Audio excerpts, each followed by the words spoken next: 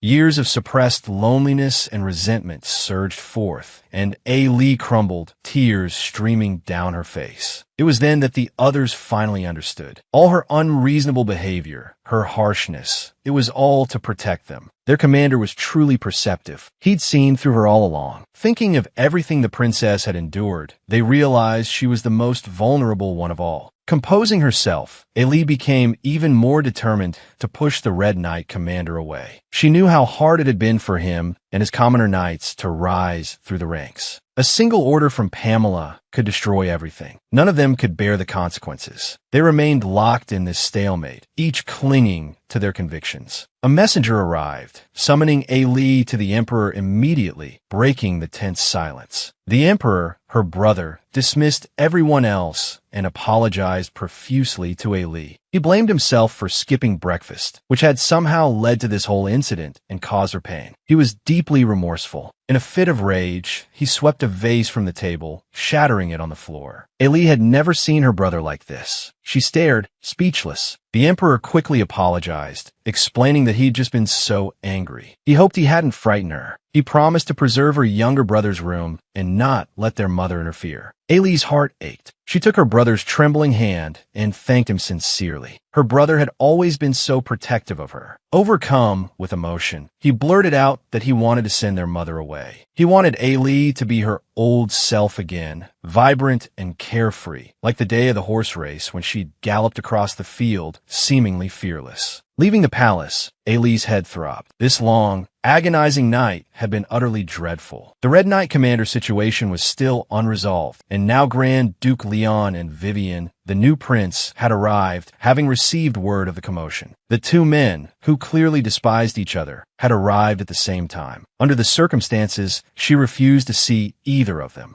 She finally managed to get rid of them, but then the demonic brand on her neck flared up earlier than expected. Ailey knew she needed to find a man, and fast. Despite drinking constantly, the burning desire consuming her body was agonizing. The demonic brand had awakened prematurely. She should have kept Vivian around. He could have help. Ailey cursed her pride, her damned refusal to appear vulnerable. The thought of enduring countless more episodes of this agonizing, despair-inducing brand filled her with dread. She had no energy left to deal with her brother, Grand Duke Leon, or Vivian. And then there was the Red Knight Commander, stubbornly clinging to her like a shadow. How could she make him leave? The sound of the Red Knight Commander knocking at her door sparked an idea. A desperate, perhaps even cruel idea. A loyal knight like him deserved a future, a purpose beyond serving her. Resolute, Ailey ordered the Red Knight Commander to remove all the guards from the palace. Though puzzled, the Red Knight Commander turned to carry out Ailey's order. Perhaps due to the demonic brand, Ailey suddenly felt an inexplicable tension, her heart pounding in her chest. The Red Knight Commander quickly returned, having completed the task. He resolutely told Ailey he would always protect her. You'll never lie? Even if it means offending the Empress Dowager, you'll protect me? No matter what I command, you'll obey. The Red Knight Commander nodded without hesitation, stating he would obey everything except an order to abandon the princess. Then undress, Ailey commanded. You may never have known, but I'm not a particularly good person. He's here, he's here. The Red Knight Commander's spring had arrived unexpectedly. The proud and noble white moonlight was about to shatter the harem and claim him. The straightforward Red Knight Commander's soul wasn't the only thing sent adrift. His body, too, seemed to have activated a cheat code, blossoming with Princess Ailey in an unstoppable cascade. This pairing was simply too good to be true.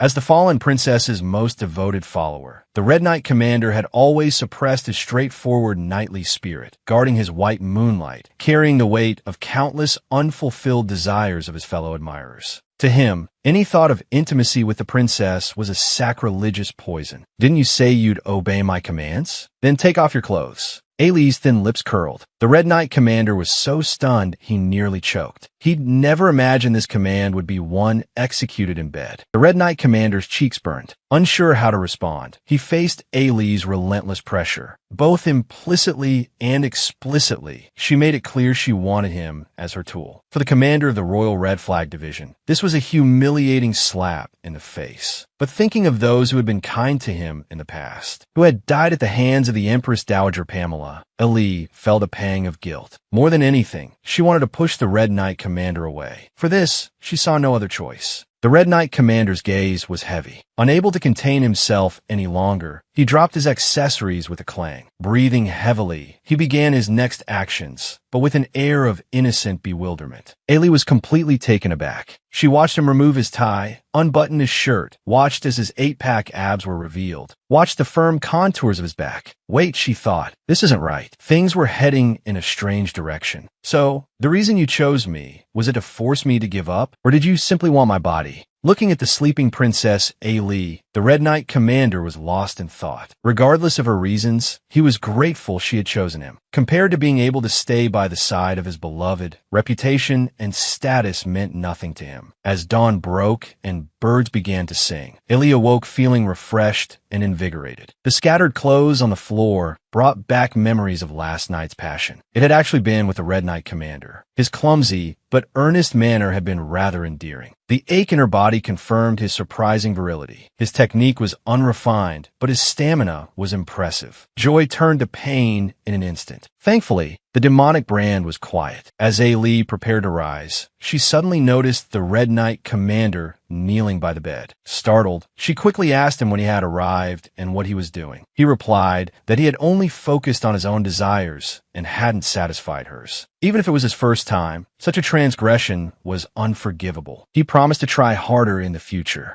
Ailey was speechless. Didn't he find it insulting to be treated as a tool? How could he be upset about something so different from what a normal person would find objectionable? But revealing her true intentions and apologizing now felt overly dramatic. Ailey decided to commit to her charade. She told the Red Knight commander that she was promiscuous and unworthy of his loyalty and protection. However, this only caused the Red Knight commander to become more emotional. He declared he would never abandon his duty to protect her. It was their shared vow from last night, and he wouldn't break it. He didn't care if she regretted her actions or where she went. He would decide his own life, even if it meant becoming the enemy of the entire world. You're very strong. It's such a waste. Ailey's heart churned. She gently caressed the Red Knight commander's cheek. Finally, a glimpse of the princess's true feelings. The Red Knight commander solemnly vowed to be there whenever needed, on call. He would do his best. Ailey was left reeling, utterly flabbergasted. This wasn't how she'd envisioned things at all. Wait, was Grand Duke Leon jealous? The Red Knight commander had barely left when Ailey felt a wave of confusion wash over her. Grand Duke Leon, sensing the calming of Ailey's brand, felt a pang of unease. He'd assumed that upon her return, the princess would seek him out to alleviate the burning of the brand. Now, it was clear his place had been taken. The princess had refused his visit, yet she'd turned around and embraced another man. The ever-proud Grand Duke Leon admitted to feeling hurt. It truly was a sight to behold, a beautiful man consumed by jealousy. Ailey hastened to reassure Grand Duke Leon, telling him her reliance on him remained unchanged. It was Grand Duke Leon, she insisted, who had given her the courage to move forward, to no longer face her difficulties alone. Ailey's sincerity and gratitude brought a secret smile to the Grand Duke's face. They shared a moment of quiet understanding, their spirits lifting. After their time apart, Grand Duke Leon remarked that Ailey seemed different. She no longer possessed the icy demeanor and refusal of help that she once had. Thinking back,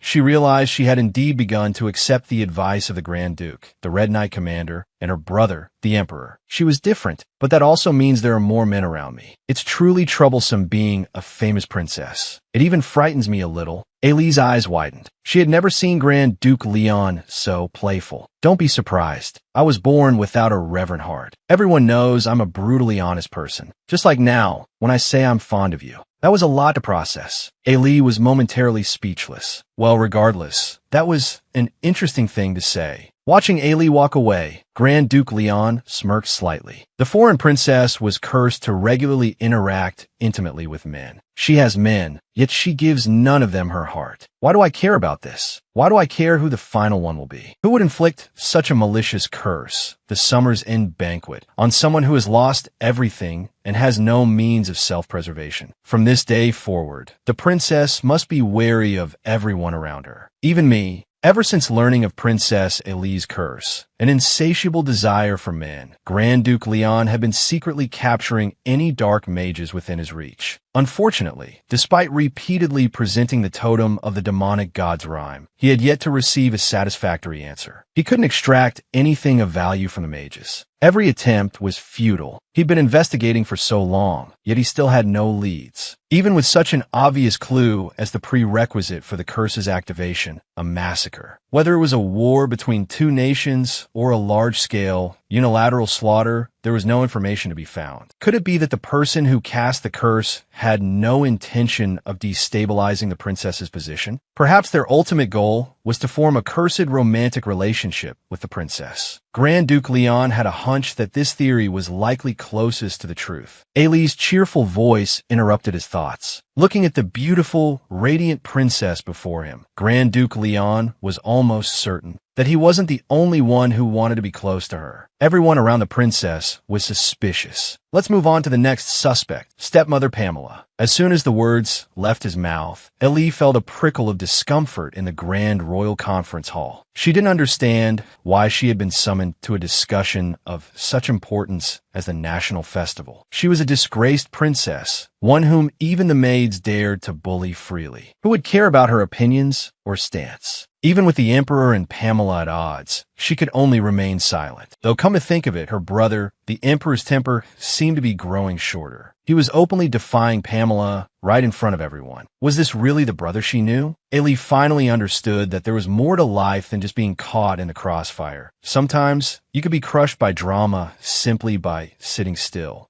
Pamela had been discussing the festival preparations with the Emperor. The Emperor, annoyed by the young prince's fussing, asked Vivian to take him away. This displeased Pamela, who admonished her son to treat the empress with respect and promised Vivian a perfect wedding. No sooner had the words left her mouth than the emperor, his voice thick with emotion, declared he had no intention of marrying. Pamela watched, stunned, as her usually obedient son openly defied her. Pamela's fury ignited. She berated the emperor for his disrespectful treatment of Vivian, the woman who had borne him child. Seizing the opportunity, she proposed that Vivian wear a golden gown and attend the founding festival alongside the emperor. The announcement sent shockwaves through the room. The emperor, fists clenched, asked his mother if she intended to make Vivian this year's golden phoenix. Pamela demurred, claiming it was merely about wearing a golden gown. Since the founding of the first royal dynasty, the golden phoenix had been revered as a wise, divine bird. Each generation, a member of the royal family donned a golden feather gown and presided over the founding festival, a symbol of their noble status. Ailey recognized the move as a blatant attempt to solidify Vivian's position. As Vivian beamed with undisguised delight, the emperor uttered a seemingly indifferent, "As you wish." Then prepare 2 feather gowns. 1 golden gown later, this year's golden phoenix won't be me, but the princess. His words stirred a tempest. Ailey's face paled, and she rushed to intervene. Any royal family member could be the golden phoenix, but if chosen by the emperor, it signified to the entire populace that Ailey was the next in line for the throne. Pamela roared in outrage, scarcely able to believe her own son had uttered such words. The emperor, however, remained resolute. He pointed out that Pamela had brought Vivian and her child into the palace without so much as a word to anyone. And now you expect an emperor, incapable of producing an heir, to become the sacred golden phoenix? Don't you find that amusing? Red Knight Commander fans, gather around. Here's a treat for you. Check out this heart-pounding derivative action. Like, subscribe, and save this moment. Whether it's a heroic rescue or a beautiful disaster, let's just say the Red Knight Commander's black gloves are seriously cool. But this intimate scene? It was just him helping the princess train her Hurlith, a small accident that spiraled out of control. The bird, known for its ferocity, was surprisingly affectionate towards Ailey. In a sudden dive, it pecked the Red Knight Commander's finger, drawing blood. Ailey gasped, her clumsy attempts to staunch the bleeding with her handkerchief, eliciting a laugh from the Red Knight Commander in a straightforward manner. Grand Duke Leon, witnessing the scene from afar, was instantly consumed by a dark mood. Remembering Ailey's rejection, he stood silently for a long moment before turning and walking away. Meanwhile, Deputy Commander Paul, thinking of his commander, couldn't help but sigh. Everyone knew the true power in the royal court resided with the emperor's mother, Pamela. Given her disdain for the princess, the closer the commander got to Ali, the bleaker the future of the Red Knight Order became. Meanwhile, in a secluded room within the palace, Vivian watched her brother, his face contorted with rage. She had gone to extreme lengths to bear the emperor an heir and had even convinced her father to offer all of their family's mines to Pamela.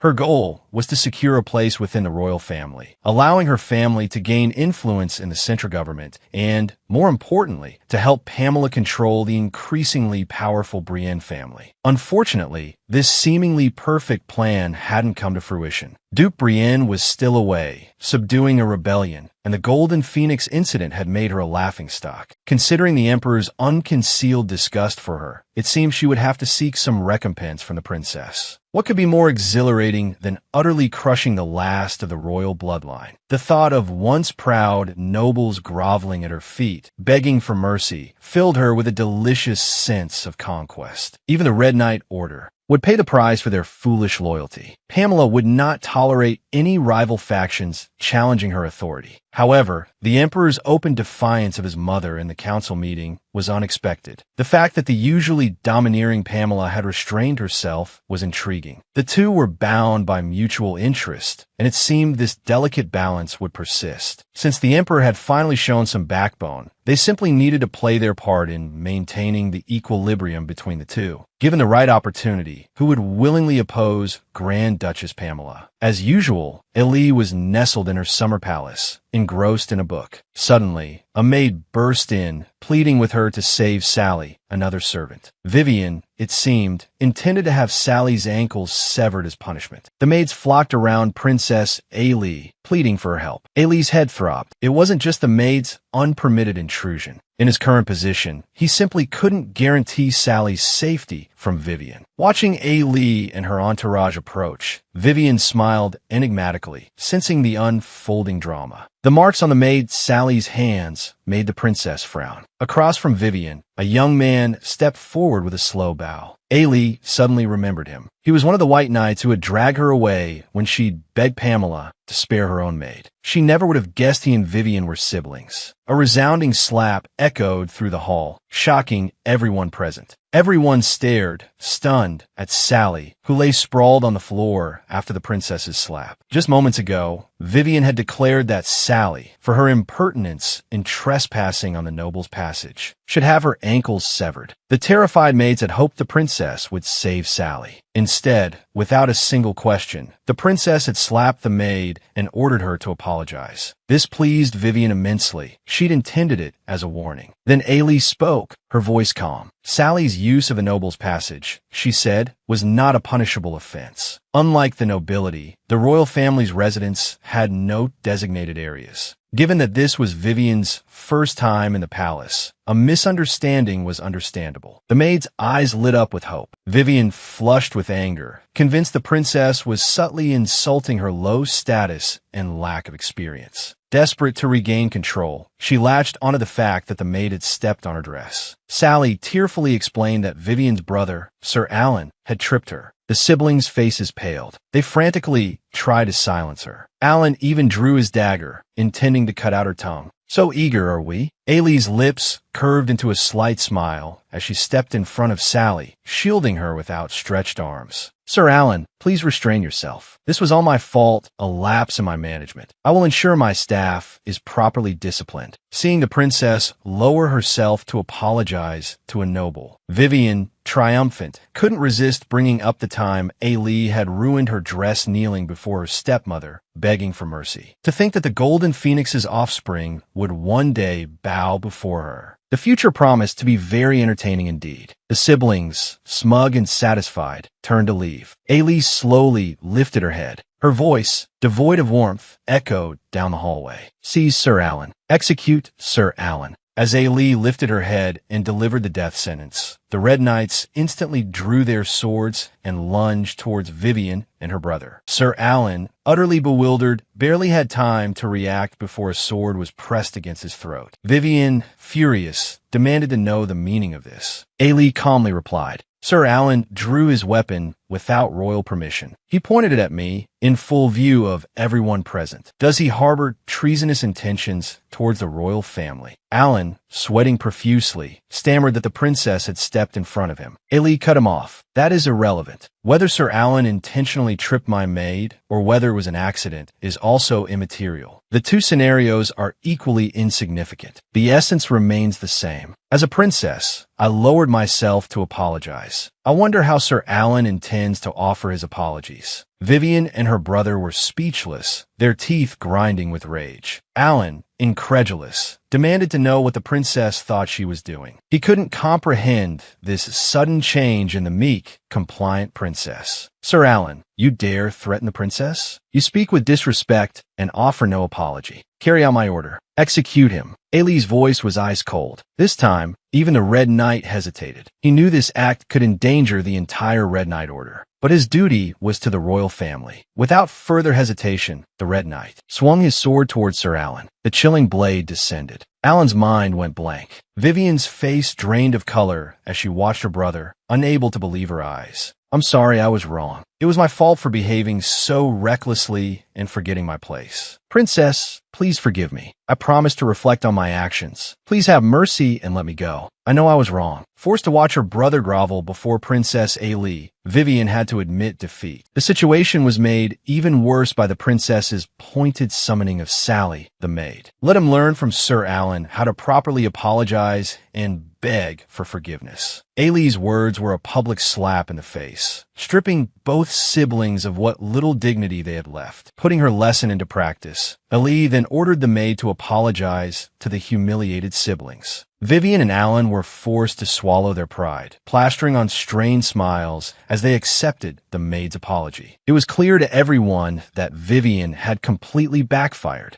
Ailey thanked the siblings for their magnanimity. As a reward, she declared that she would no longer pursue Sir Alan's transgression. After all, she continued, ordering a knight's execution for merely disciplining a maid would be a rather excessive response. A collective gasp rippled through the onlookers. Such humiliation was unbearable for any noble. Without sparing the siblings another glance, Ailey rose and returned to her chambers. Only then, in private, did she allow herself to feel the exhaustion threatening to overwhelm her. The whole affair had begun with a simple act of compassion, a desire to smooth things over. She hadn't intended for it to escalate. In the past, she would have readily discarded her pride. But this time, something felt different. She recalled the grateful gazes of those around her. Even the Red Knight commander had praised her actions, expressing his pride. The unfamiliar warmth was still unsettling. Yet, the feeling of protecting someone else, it made her feel less broken. She was the most powerful woman in the Empire, and also a nobleman's bastard daughter. She had schemed and manipulated, ensuring her own illegitimate son became the new emperor before the empress's wedding. She had clawed her way to the pinnacle of power, but it wasn't enough. She had chosen Vivian, a noble woman, and even drugged her own son, the emperor, to ensure a bastard grandson who could be named the Little Prince. With the imperial succession seemingly secured and the noble's support firmly in her grasp, the late empress's daughter, Princess Ailey, with her pure royal bloodline, remained a potent threat to the new regime, to her little prince. And her foolish son, so protective of his half-sister, insisted on Ailey being the Golden Phoenix at the upcoming founding festival. She had spared Ailey's life out of concern for public opinion. But the girl clearly didn't understand her place, defending a mere maid, and publicly humiliating Vivian and her brother. She, Pamela, would choose the future empress. How dare Ailey defy her so brazenly? But this fallen princess, what tricks had she employed? Even Grand Duke Leon, a man of immense power, had approached her. He had pledged his unwavering loyalty, seeking only Ailey's hand in marriage. The Grand Duke's sincerity was irrelevant. Leaving such an unpredictable threat unchecked wasn't Pamela's style. Waiting for Ailey and the Grand Duke to unite against her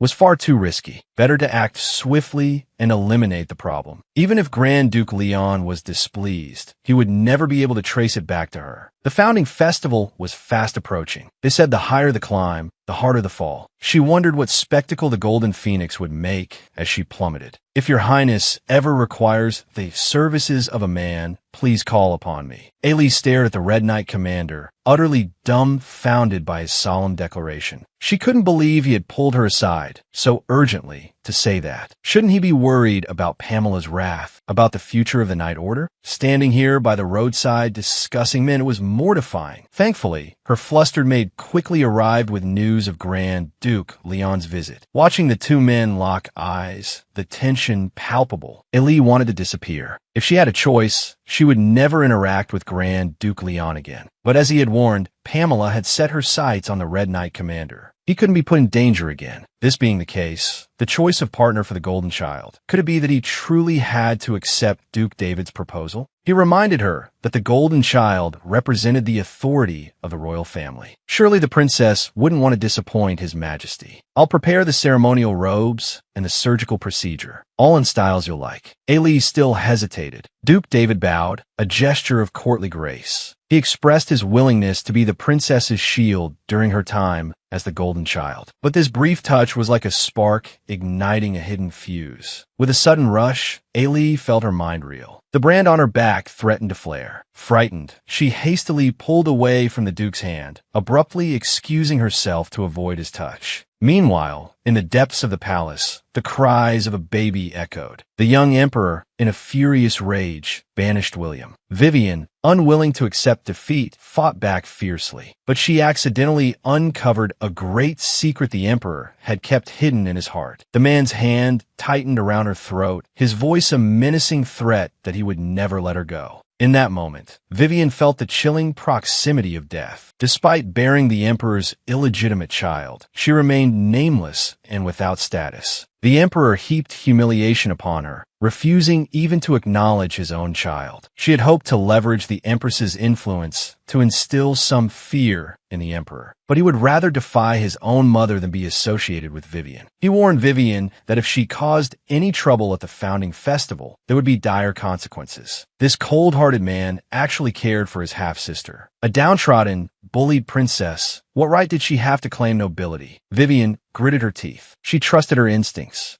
This was definitely not a normal sibling relationship. The day of the festival arrived. Heavens, I can't believe it. This is our princess, the one we serve in the name of heaven. The maid stared, wide-eyed, at the princess in her magnificent robes. Such a radiant, dazzling princess, revealed before everyone. Noble and breathtaking. They should be happy. Why did her beauty feel so intimidating? A hush fell over the Red Knight commander. Duke David, in a white gold ceremonial robe, approached. He extended an invitation to the princess with elegant grace. Gasps rippled through the crowd. This stunning pair was a sight to behold. As their fingers intertwined, a tide of complex emotions washed over Ailey. Once, being escorted through crowds by this hand had felt so natural. Why now did it feel so awkward, like she was doing something she shouldn't? The carriage moved forward. The strangely familiar path to the altar came into view. After so many years, she hadn't expected to set foot here again as the Golden Child. Perhaps no one remembered that she, too, had once been the Empire's chosen one, the Golden Child appointed by her father's decree. It had been so long since she had faced her people in such a formal setting. The young woman took a deep breath, looking out at the throngs of people surrounding the altar. Noble Golden Child, please bestow upon us wisdom and a bountiful harvest. The Emperor chuckled, complimenting Ailey's attire. The Empress and Vivian, however, remained unusually silent. The clock's chime announced the start of the ceremony. Ailey passed through the bustling crowd. The crown, exclusive to the Golden Child, was placed upon her head. Crowned, Ailey's bearing became even more regal. After a moment of composure, she turned towards the altar steps. And used to such high heels, she stumbled, falling straight into Duke David's arms. Walk forward. I will protect you,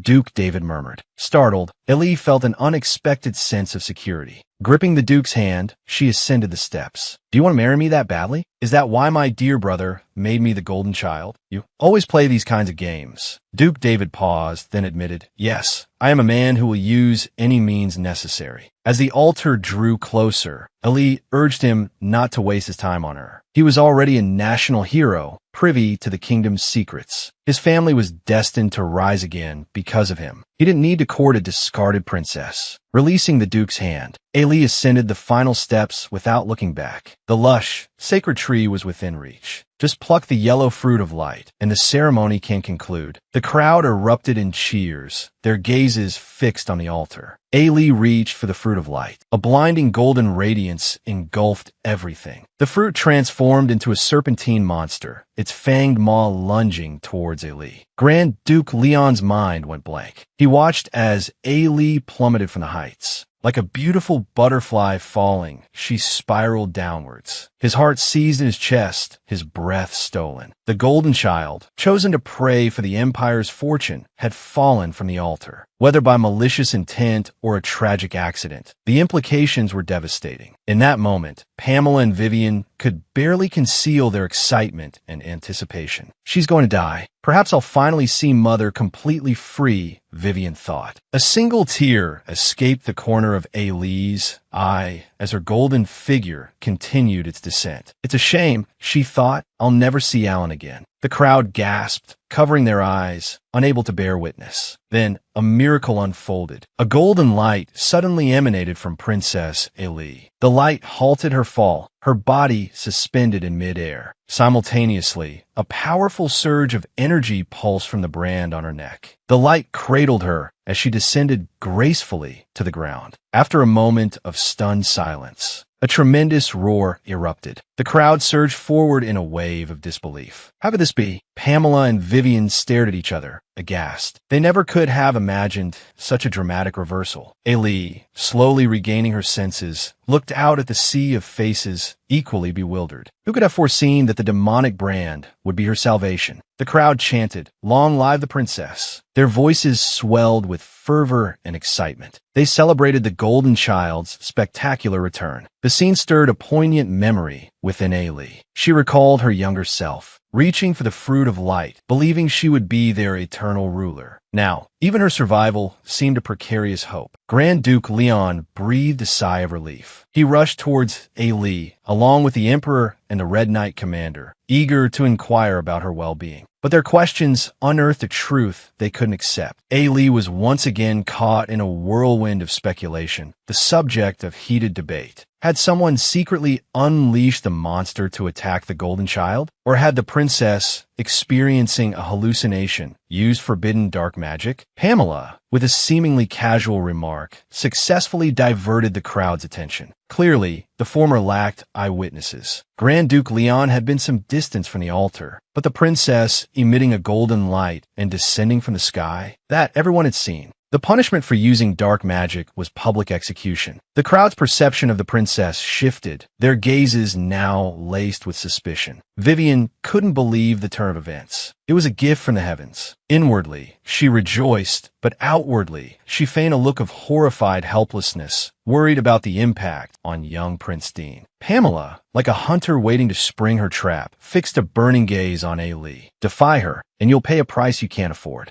"I can testify," a voice called out. A cloaked figure emerged from the crowd. Beneath the hood was a face of striking beauty. It was Bishop Owen. "Princess Ailey has received a divine blessing. The holy light is a rare and sacred miracle." With just a few words, Bishop Owen shifted the tide of opinion in Ailey's favor. Pamela, seething, could only suppress her rage and bide her time. Ailey's mind raced. Could it have been the power of the brand that saved her? Pamela, unable to let the opportunity slip, was about to retort when Grand Duke Leon descended from the altar, dragging the serpentine monster behind him. The princess was indeed attacked. "I swear on my family name, I will investigate this thoroughly. This will not go unpunished."